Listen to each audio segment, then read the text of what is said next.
On the way back from Lewis's funeral, my mom told me to start packing. She waited until the day before we left to tell Edie. I'm not sure if she wanted to make it easier or harder. I wish we'd stayed. But I understand why we left.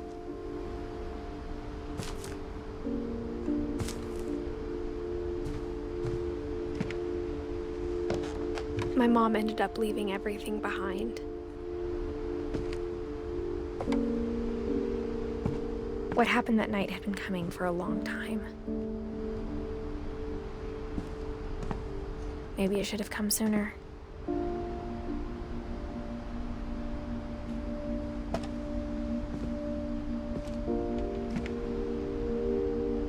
But it had to end one way or another.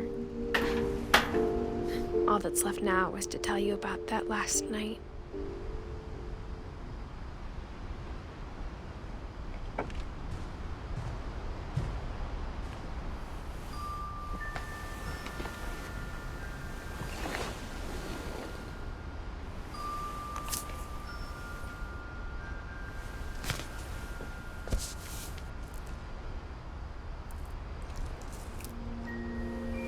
That whole last day, Edie just watched us pack and didn't say a word. Until supper, when she raised her glass and said, "To our final night together, and all our final nights apart." Grandma, you know what I said about alcohol. Some of your medications are very Edith, specific. I left a present for you in the hallway. Why don't you go open it? The grown-ups have to argue now. I'm sorry, you're right. We're all leaving tomorrow. Let's just enjoy our last... I'm not leaving. Edith, you're excused.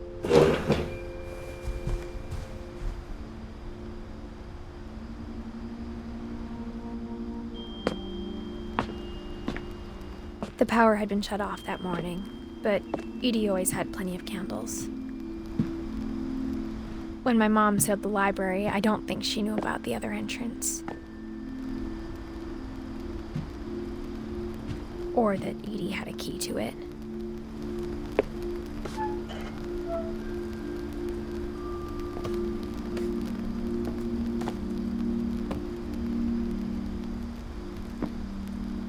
That thing you're afraid of isn't going to end when you leave the house. Edith has a right to know these stories. My children are dead because of your stories. I think it's best if Edith and I leave tonight.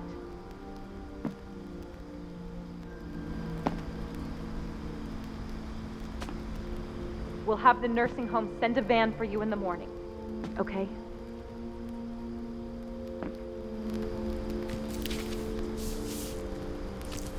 Dear Edith, there's so many stories I wish I could tell you, but there's only time for one. This is about what happened on the night you were born. That night, the tide went way, way out. It was the first and last time I ever saw the old house aground. There'd been an earthquake out in the middle of the ocean. They called it the lowest tide in 1,000 years. God, it smelled awful. You know, I've seen that house every day of my life.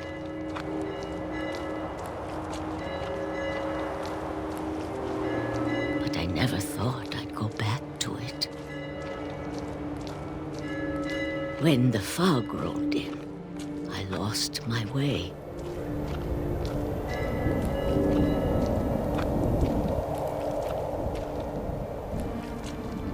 I got turned around.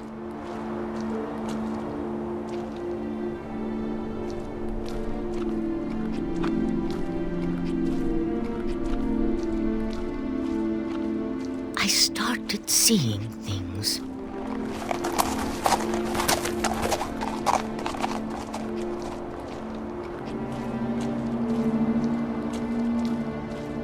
Things I'd forgotten had ever existed.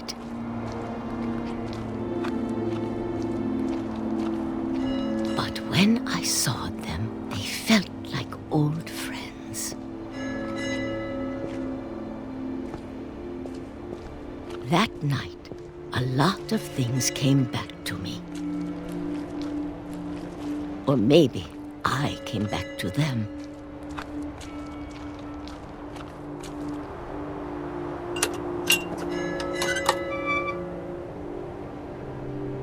Things I can't explain, but that I need you to try and... Edith, what are you doing in here?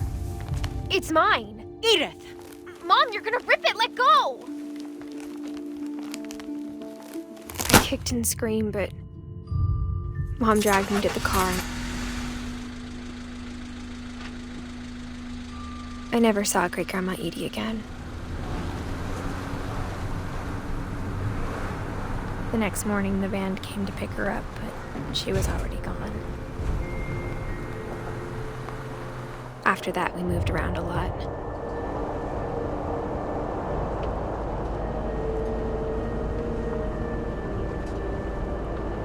We both tried to make the best of it.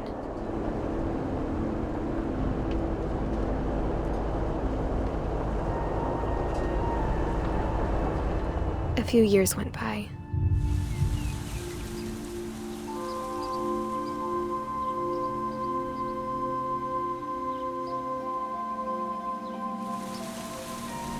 My mom didn't like to talk about it,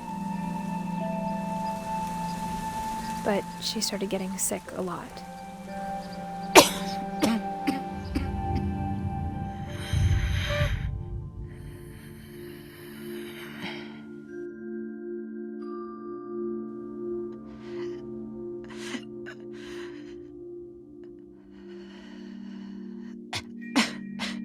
She got better for a while, and then she didn't. And then I was alone.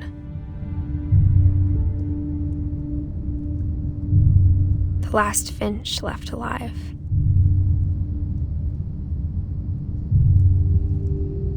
Until I found out about you.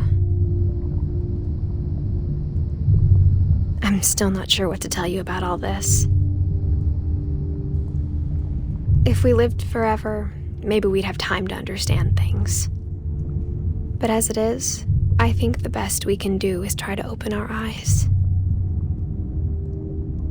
and appreciate how strange and brief all of this is.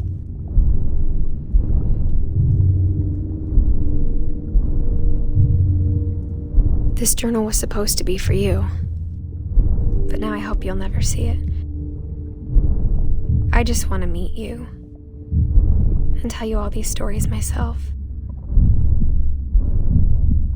But I guess if you're reading this now, things didn't work out that way.